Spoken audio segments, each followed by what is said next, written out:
Il est difficile d'imaginer comment la mort de cet enfant pourrait être encore plus traumatisante.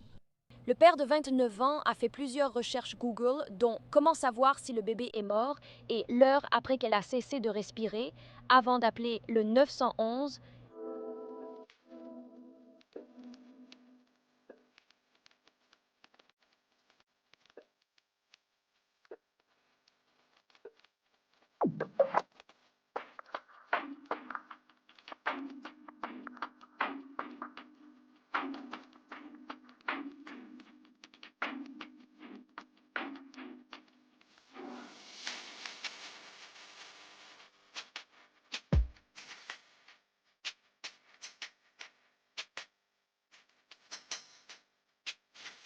Bienvenue, je suis Cassie et voici un monde maléfique. Si vous n'êtes pas abonné à la chaîne, abonnez-vous dès maintenant ci-dessous. Il vous suffit d'appuyer sur le bouton s'abonner et ainsi vous serez tenu au courant des nouvelles vidéos que je publie au moins 2 fois par semaine. Et l'histoire que j'ai à vous raconter aujourd'hui est atroce. Il s'agit d'une petite fille de 10 mois dont le père biologique a commis un acte absolument odieux qui lui a coûté la vie. Et après avoir fait cela, il n'a montré absolument aucun remords. Voici l'histoire de Zara Scruggs.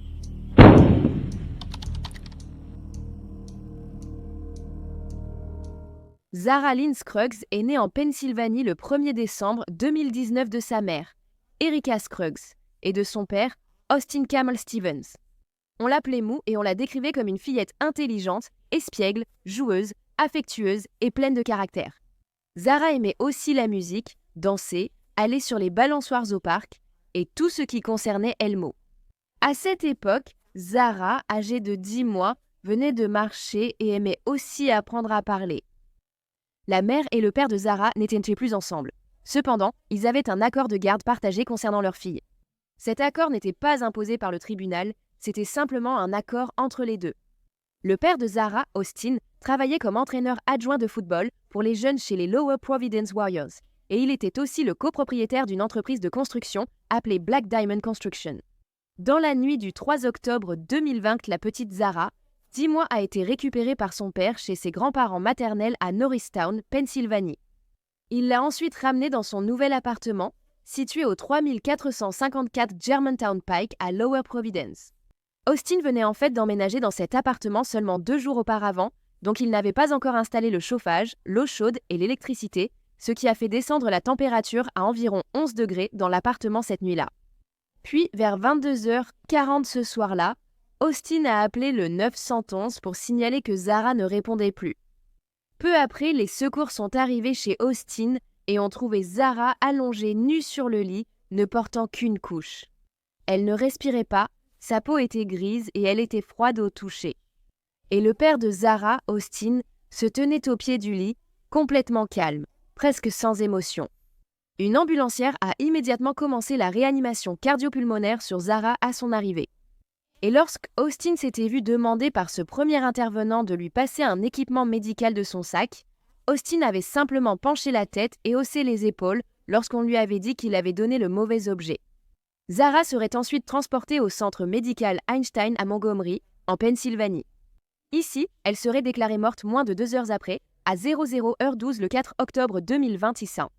Quand Austin a appris la mort de sa fille par un médecin, il a juste soupiré.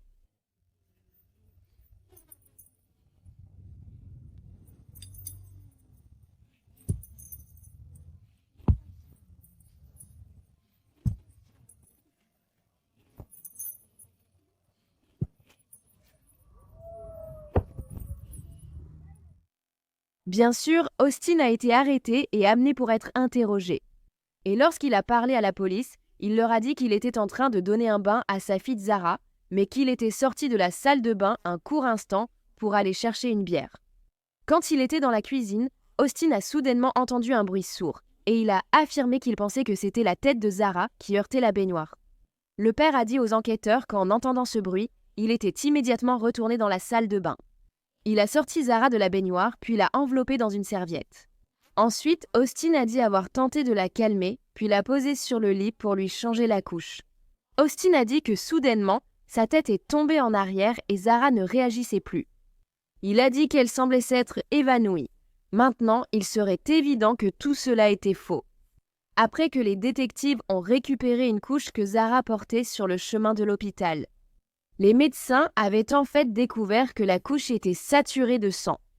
De plus, ils seraient déterminés que la mort de Zara avait été causée par un traumatisme crânien dû à un objet contondant et qu'elle avait subi un traumatisme anal. Peu après son arrestation, la police apprendrait qu'Austin n'avait pas appelé le 911 avant près d'une heure après avoir compris que quelque chose n'allait pas avec sa fille. Après avoir fouillé le téléphone d'Austin, les enquêteurs ont découvert qu'il avait fait plusieurs recherches Google dont « Mon bébé ne respire plus, comment savoir si un bébé est mort ?» Et que se passe-t-il si vous n'entendez pas le battement de cœur d'un bébé ? Lorsque les enquêteurs ont interrogé Austin au sujet de ses recherches, il a affirmé qu'il essayait simplement de comprendre ce qui se passait avec Zara lui-même et qu'il tentait de la réanimer. Il a expliqué qu'il était allé sur Internet pour comprendre comment pratiquer la réanimation cardiopulmonaire. Mais les autorités ont aussi découvert qu'Austin avait envoyé des messages à 2 femmes sur Instagram pendant que sa fille était inconsciente. Et dans ces messages, il n'y avait absolument aucune discussion à propos de Zara, ni sur son besoin urgent de soins médicaux. À un détective, le père a répondu au sujet de ce message « C'est juste une fille à qui je parlais ». Ensuite, cette fois, il a dit ne jamais avoir vraiment parlé avec elle, comme si ça changeait quelque chose. La police a aussi demandé à Austin pourquoi il avait mis 70 minutes avant d'appeler le 911. Ce à quoi il a répondu « Je paniquais. Le temps passait. Je ne faisais pas attention à l'heure. J'étais au téléphone. J'essayais de la réanimer avec un massage cardiaque. J'ai tout tenté. » Une enquêtrice dirait que pendant son interrogatoire, Austin avait dit qu'il aurait aimé être le héros, ce qui est très étrange à dire quand on est celui qui a causé tout cela au départ. À la fin de son interrogatoire avec la police, Austin avoue avoir trop tardé à appeler le 911. Austin Stevens a été inculpé d'agression sexuelle aggravée, de viol sur mineur, de rapports sexuels déviants involontaires, d'attentat à la pudeur aggravée, de mise en danger du bien-être d'un enfant et d'autres chefs d'accusation criminels. Il a été détenu sous caution d'1 million de dollars. Cependant, cette caution a rapidement été révoquée lors de son audience préliminaire, lorsque l'accusation de meurtre au premier degré a été ajoutée aux autres chefs d'accusation contre Austin. Eric, le grand-père anéanti de Zara, avec qui elle était juste avant qu'Austin, son père, ne vienne la chercher ce soir-là, a dit « C'est choquant. Austin m'a toujours respecté et il nous a toujours respectés. Jamais on n'aurait cru qu'une telle chose puisse arriver, même en 1 million d'années. » Après la mort de sa fille, Erika Scruggs a écrit sur Facebook « Il nous a tous trompés, je vous le promets, du fond du cœur. Merci de ne pas attaquer sa famille ou ses amis. Il paiera. »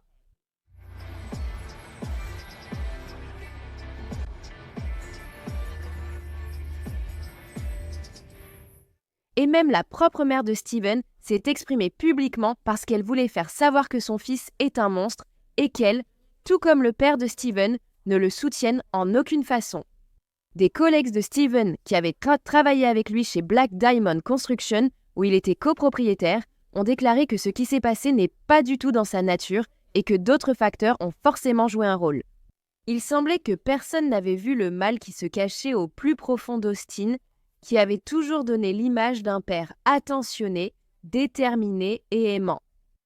En mars 2022, Austin Stevens a été reconnu coupable par un jury de la mort de sa fille Zara Scruggs et automatiquement condamné à la réclusion à perpétuité. Les proches de Zara ont lancé une page GoFundMe après sa mort afin d'aider sa mère en deuil. La collecte de fonds a finalement recueilli plus de 52 000 $ de dons. Dans la nuit du 9 octobre 2020, au moins 500 personnes ont envahi les rues devant l'ancienne maison de Zara et sa mère Erika. Ils n'étaient pas là pour se rappeler l'horrible façon dont Zara était morte, mais plutôt la petite fille incroyable qu'elle avait été de son vivant. Ce soir-là, des milliers de ballons roses ont été lâchés en mémoire de la petite Zara. Ce soir, ici à Norristown, on a l'impression que presque chaque personne de cette communauté est venue pour se souvenir de la petite fille et honorer sa famille. Elle va me manquer. On ne peut imaginer ce que vit la famille de la petite Zara Scruggs, dis-moi. Je n'arrive pas à dormir. Je me lève toujours à 5 heures. Mais des centaines d'amis, de membres de la famille et de voisins à Norristown veulent s'assurer qu'ils ne traversent pas ça seuls. Au moins 500 personnes vendredi ont rempli la rue devant la maison où Zara, connue affectueusement sous le nom de Mou, vivait avec sa mère Erika. Je vous aime tous parce que j'aime mon bébé. Et j'apprécie tout le monde. Ils ont lâché des milliers de ballons en mémoire du nourrisson, essayant d'effacer l'idée de la manière odieuse dont elle a quitté ce monde. Nous n'avons rien pensé de mal. Rien du tout, n'est-ce pas? Si j'avais eu le moindre indice, non. Est-ce que t'as aimé? En ce moment? Je veux dire, même avec son autre taille. S'il vous plaît, non. Non, nous n'avons jamais pensé à quelque chose comme ça. Mais ce soir, l'attention n'est ni sur lui, ni sur les crimes qu'on lui attribue. Elle s'est portée sur le soutien à la mère de Zara et à ses grands-parents. Je ne veux qu'aucune mère ne ressente ce que j'ai ressenti cette nuit-là. Alors qu'ils entament ce voyage à vie, une tentative impossible d'essayer de se remettre de ce cauchemar. C'est la nuit de Zara. Et les funérailles de la petite Zara ont ensuite eu lieu le lundi 12 octobre 2020. Pour le premier anniversaire de Zara, le 1er décembre 2020, sa famille a organisé une collecte de jouets en dépôt rapide en sa mémoire.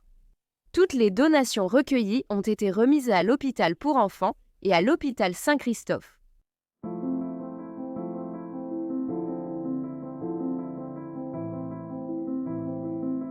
Merci d'avoir écouté l'histoire de Zara aujourd'hui. Ce que son père lui a fait était tellement cruel et ignoble. Je me demande pourquoi personne n'a jamais perçu de signe de mal chez cet homme auparavant. Rien n'indique qu'il avait des antécédents criminels violents ou qu'il consommait de la drogue.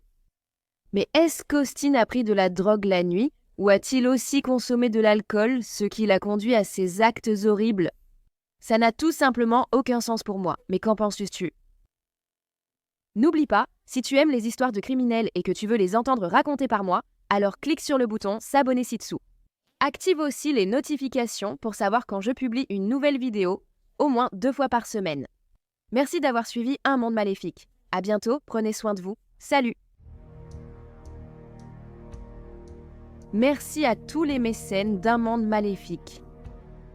Il y a désormais plus de contenu d'Un Monde Maléfique sur Patreon. Rendez-vous sur patreon@twinsan.com Un Monde Maléfique ou via l'appli Patreon. Accédez chaque mois à des vidéos exclusives et plus encore.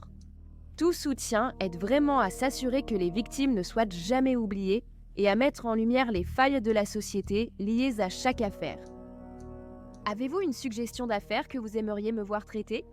Si oui, écrivez-moi à awickedworldtruecrime@gmail.com.